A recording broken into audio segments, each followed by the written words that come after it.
What's going on, everybody? My name is Nick. My name is Dave. And this is the Deep Dive, and we are in week 3 of our series called Reset. And this sermon was, what was it called? Dealing with Discouragement. Dealing with Discouragement. Yeah, so we're going to hit on the 3 kind of main points, I think, that you talked through Sunday and go a little deeper into those. And I'm excited. This is a fun one. It is. Got some good stuff here. Yeah. Well, let's get into it.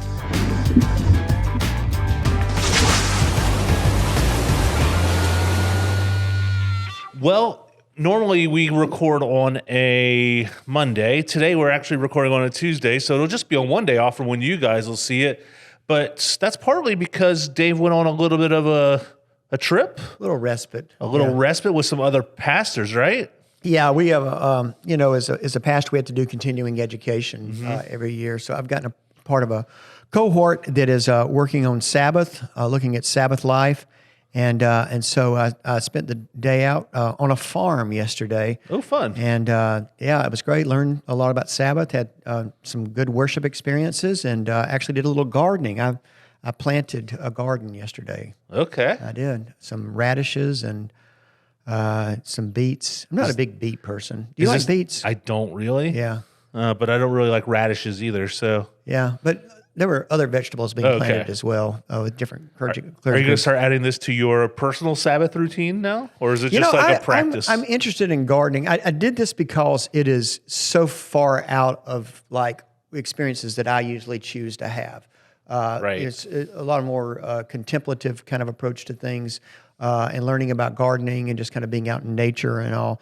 And so it's good to get me a little bit out of my comfort zone, learn some stuff about Sabbath, and wow, it was really good. Learned some great stuff, and I'm sure it'll show up somewhere in preaching or a series or something. And it just started. It's 4 sessions. So okay. Is there like one takeaway? One takeaway from yesterday is just sort of the rhythm of creation, and how God rested. Yeah. And so God created, and then God called it good, and then God rested. And that's a rhythm we need to have. We create stuff, do our work, but oftentimes we're not very good about calling it good, stopping and doing that, and that's probably why we also don't get to Sabbath, and pastors are notoriously bad for not practicing a Sabbath. Well, because you work on Sunday's like your big day to work. So. Right, yeah, but it doesn't have to be on Sunday. That's true. But finding a time to connect with God, connect with stuff that brings us joy in life is important. And so, it was a great day. Not just for pastors, for all of us. For sure. Absolutely. That's the way we were created. That's right. That's right. I like that. That's a cool, the kind of rhythm of rest. It's a rhythm of life, a rhythm of rest. Building that in as opposed to just going from one thing to the next. Because even if we consider it, we're like, all right, on to the next thing. And then it's like, wait, take some time. Re-energize, refocus. Yeah. Rest. Yeah. I like that a lot. Yeah. Because it gives me permission to nap more. Yeah. No. Sometimes that's the best kind of Sabbath you can have. There you go. That's true. That's true. Yeah. Well, Dave, we're here to talk about this week 3. Why don't you kind of give us an outline of the series or the sermon that you taught, and then we'll talk about it. We're 3 weeks in now, and looking at reset and resetting our lives. Resetting. Last week we talked a lot about the hub, making Jesus the center. And so we're looking at the book of Haggai, the Old Testament book, a little book, 2 chapters long, but packed with a great story of a group of people, community of faith, the Israelites, who were in a reset moment. Yeah. And so Haggai has come on the scene and called them to a reset moment, and their reset, putting their faith at their center, was rebuilding the temple, because the temple was the center of their faith life. And so they had not done that, but they began doing that. And so as we got to that part, that was 2 weeks ago, that was the end of chapter 1. This week we got into chapter 2, and in chapter 2 they are beginning to work on the temple, and they immediately become discouraged. And so that's where we're dealing with discouraging. And I think sometimes in our reset moments in our lives, we can get into something and we can get discouraged about it. It makes us want to give up and lose hope. And so we looked at finding some points around what they did and what they were experiencing. And part of what they were experiencing was, the temple had been destroyed by the Babylonians, but that temple had been glorious. It had been opulent. It was Solomon's temple, and it was magnificent. Yeah. And as they're rebuilding this one, it's going to be different. It's going to be smaller. One of the things that is missing from it is the Ark of the Covenant, which they had lost possession of. And Indiana Jones is still out looking for. Right. Yeah. But they had lost the Ten Commandments. And so the Holy of Holies, which is the center of the temple and the center of their worship life and all that it represents, wasn't going to be there. And so just the fact that it was going to be smaller, not as opulent, Holy of Holies is, not going to be the same. They're feeling a little discouraged, and particularly the people that he'd either been alive or had heard from their parents about what that previous temple was. We're telling them, this temple's no good. It's not any good. So they're feeling discouraged, and so God sends Haggai back on the scene to remind them that God is with them and they're doing the right thing, and all of those things, encourage them. And so from that text, I kind of discovered 3 points that I think we can use in our lives. And the first one, which I think is a great thing to talk about from a couple of angles, is don't let the past undermine the future.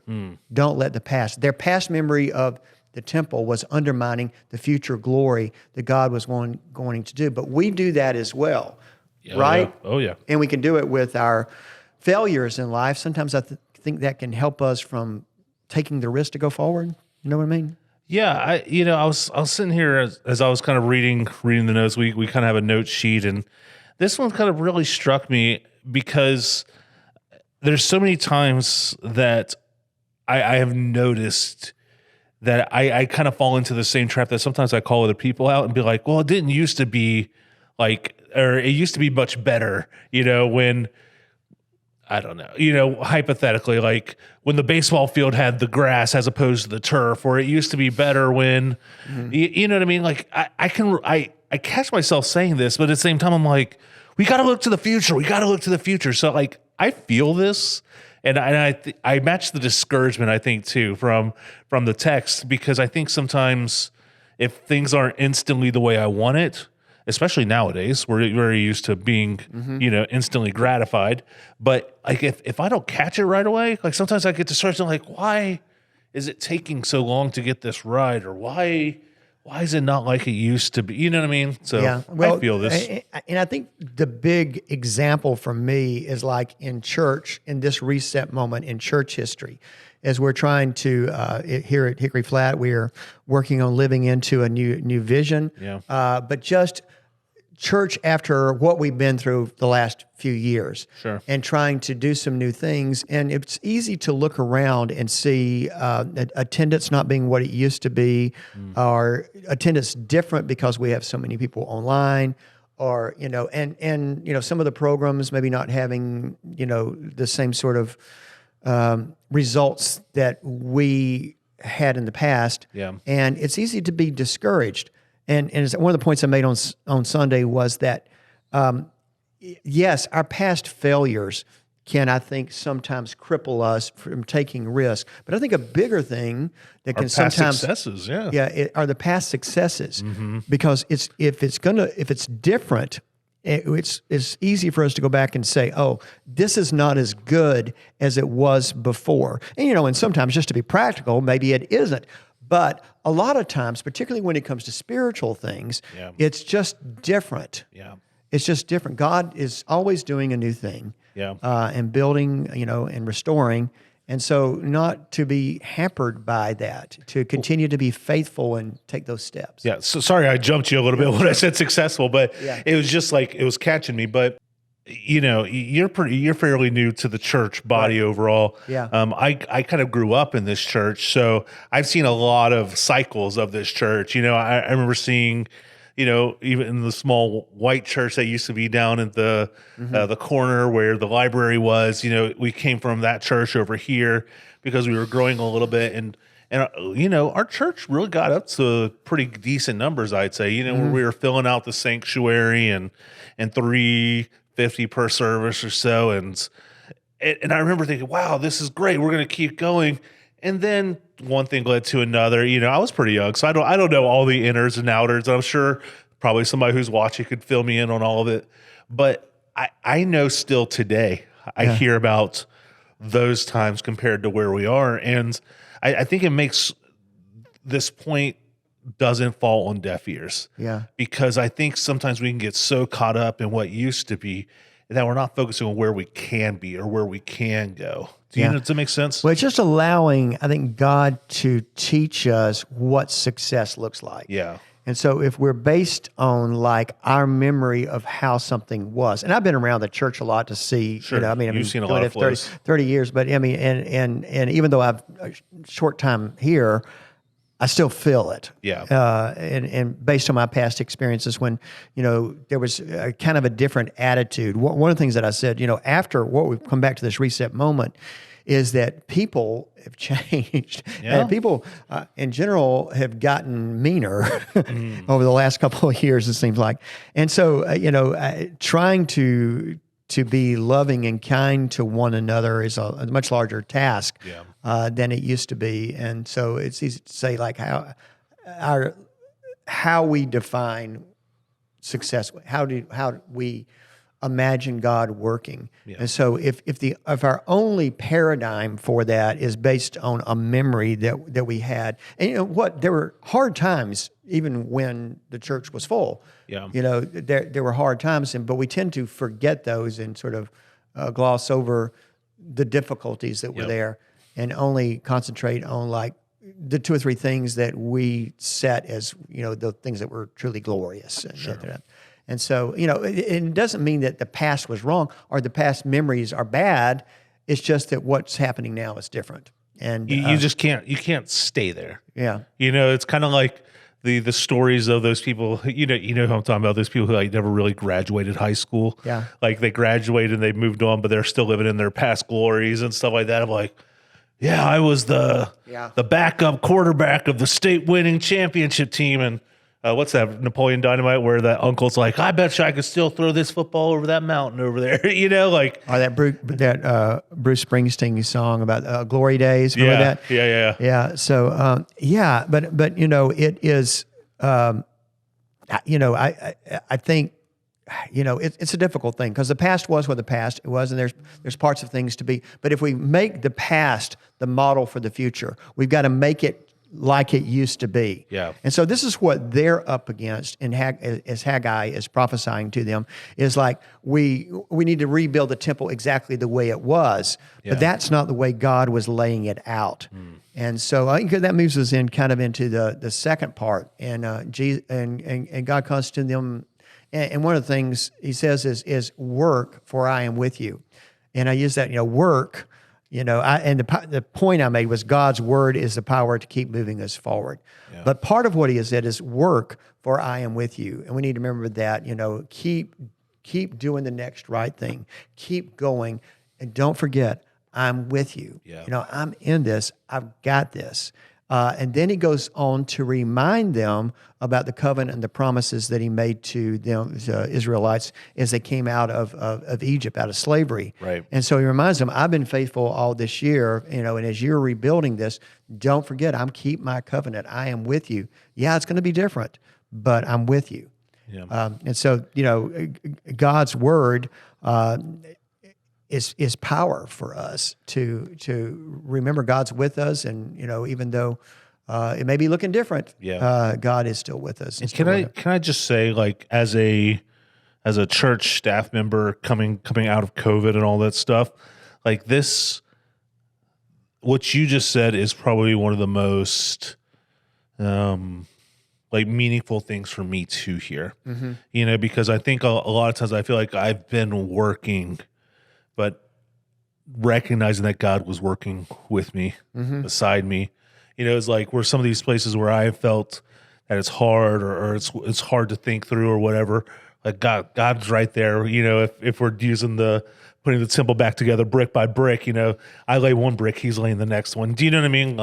And we're working in unison and tandem together, and that's really comforting for me to hear. Because that's what I want as we're kind of coming into our new vision, for us as we're coming into is that really he's laying the groundwork and we're working beside it. You know what I mean? And what God is concerned with is not the opulence of the building or the size of the building. Yeah. What God is is concerned about with the Israelites, and I think with us, is that they have again recognized that their faith, that the temple needed to be the center of their community life. Yeah. And so I think that is what we need to hear as well. We just need to continue to work and do the next right thing. Maybe the numbers will come, maybe they won't. Maybe it's going to look, we don't have any idea, and we'll get into that in the next point. We have no idea of what the future is going to look like and how God is going to shape that. Yeah. And so as he continues in the next section, he gets into, the prophet's role is they are coming and challenging, warning, or correcting the group of people. But there is this, foretelling of what is to come. Yeah. And those things could be years, generations away.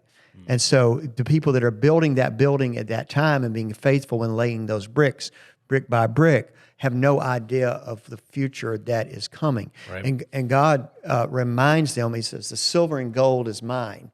And to me, it's almost like God saying, look, if I wanted to make this exactly like Solomon's and make it as opulent as Solomon's, we could do that. But that's not what I'm building here.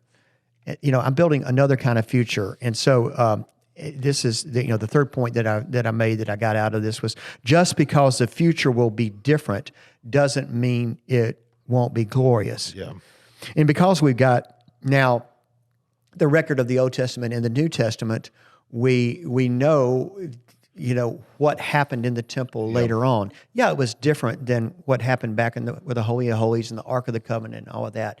But this was the temple of Jesus's time, or that Jesus would have been a part of, where his parents, when he was, we would call it being baptized, but circumcised. When they took him to the temple when he was a few days old to be dedicated there, that was the temple. This was the temple that Jesus, but it can't come back to year after year as they came on those high holy days. One where, at 12 years old, he sort of, his parents leave and don't realize they left him, but he's there sitting teaching the teachers. And they're just inspired by who he is. And so Jesus has this real connection with the temple. He comes back there, overturns the money changers' tables. He heals people in the courtyard. He teaches there in the courtyard. But ultimately, then he uses this example as the disciples come to him and say, wow, this place is great. Can you imagine how magnificent it is with all the big stones? And Jesus uses this, as an illustration of his life, saying, well, you can tear down this temple in 3 days, but I will build it back up. Yeah. And so we are realizing that Jesus is the Word made flesh, and he now becomes the center. The temple was the center of the world. It was the hub of which their religious life and their faith turned on. But now, for us and going forward into the Christian movement, it becomes Jesus Christ. And so just because the future will be different, it doesn't mean it won't be glorious. And so even at that time, even when the disciples were alive, during the first, they had no idea of what was to come, the generations that which we are part of. Yeah. And so the work that we are doing here at Hickory Flat and the faithfulness that we are trying to walk into, we have no idea what might happen. Yeah. What generations from now would be here, long after we're gone, who might be worshiping here, lives that might be changed and transformed, ministry that might go out from here. It's just amazing to think about. We are to be faithful in this moment and let God take care of how it looks and what the future looks like, and realize that it will be different, but it will be glorious. It will be different. And I think that's very well said, because if you even think about, when Jesus, he said all these promises, he talked to his disciples, and then we know the story of him leaving his disciples, and they were all like, wait. It's very comfortable when you're right here telling us what to do. But when we kind of have to figure it out on our own, if you don't think it caused them a little anxiety, it did. You know what I mean? Like, there was some nervousness. There was probably some disagreement and stuff like that, but they stayed faithful to what God laid out for them. Can you imagine being part of the crowd of the disciples when he said, things like greater things you'll do than You'll than do. I would do. Yeah. I was like, I imagine if I was there, I'd be going like, yeah, right, Jesus. Yeah, that's Yeah. good. It sounds good, but yeah, we know. So, Well, you think but about it on this side too, though, is Yeah. like, I mean, you realize even just, how many people was he able to impact from walking from town to town? We can fly now, we can, and maybe that's almost what he was talking about, is that you have opportunity, like you will have an opportunity to go further and faster. And you know what I mean? Like, does it make sense? It does. I mean, it really does. Because imagine, like, could you have imagined us doing something like this?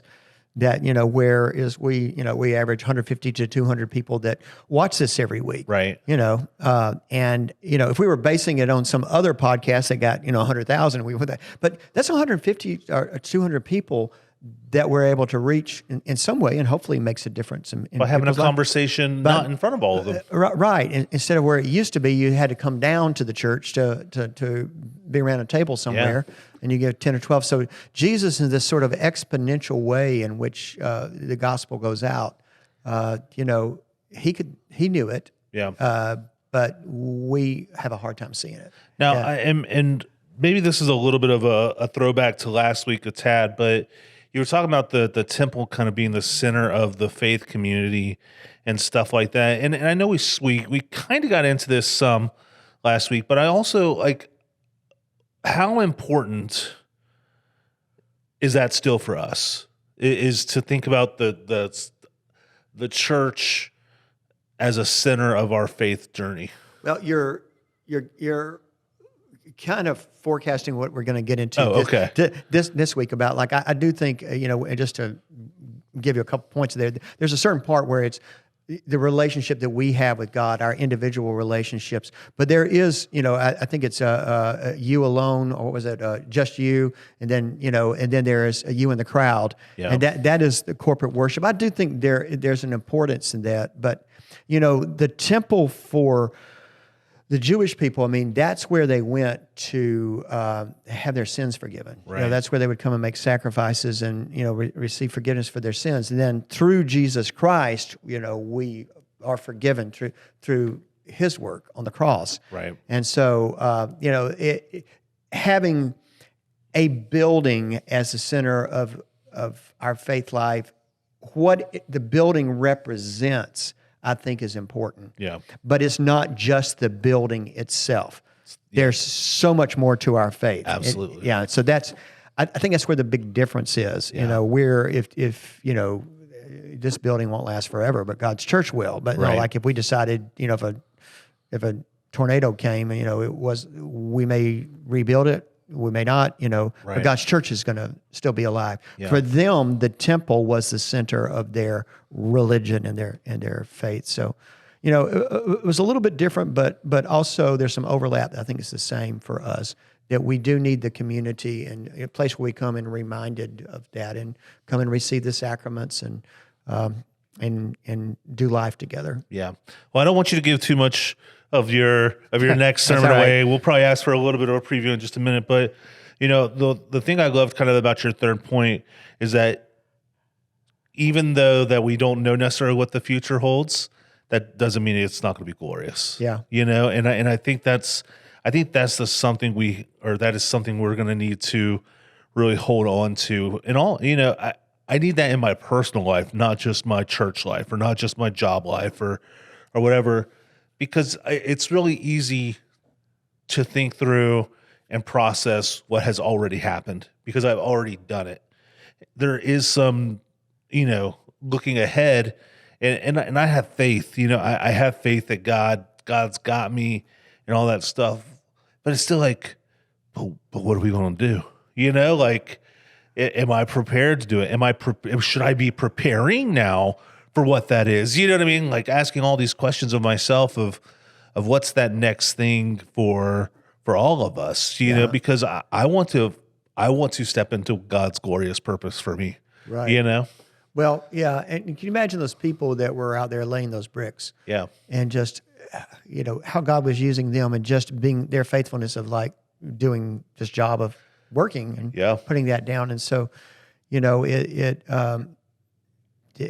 we can't see eternity. And so sometimes we can get discouraged when we feel like we're just laying bricks. Yeah. But to be mindful of God's promises and to look at that and realize that God's at work in the past, present, and future. Yeah. And so He is going to use our efforts in ways we can't imagine. For sure. Well, Dave, do you have a little sneak peek of next week that's not too giving? Well, we're going to, yeah, that's fine. It really, truly is. But we get to the point where they've laid the foundation. Yeah. And so, that's the first thing you got to build, lay the foundation. They get complete. So Habakkuk comes back with another word for them after that foundation has been poured. And it's really good stuff. Okay. And it's very encouraging, and it's a great example for us. We're going to look a little bit more about the example of Christ's life and pull that in this week as well, and how Jesus did relationships and discipleship. Yeah. Because I think we can see that in that foundation that gets poured there. But certainly in the life of Christ and His ministry, see example for us is how we are to live out our faith and do our discipleship. Yeah. Well, I want to remind everybody who's kind of watching or whatever, just don't just listen. All this stuff takes us to action somewhere, somehow. And whether it's reflecting on the past, whether it's taking a personal assessment of where you're at or whatever, we don't want to, we're not just talking heads. That's not what we're trying to lead here, is just talking. We want to give you more information and more foundation to kind of continue to grow your faith. But let there be some action behind it. I think we need to be participatory in our faith development. Not just taking it. There's always that piece to go a little further with it. So I challenge you. Think about ways that you can apply these things. And the 3 points again, I'll just remind us: don't let the past undermine the future. Think about the things in the past.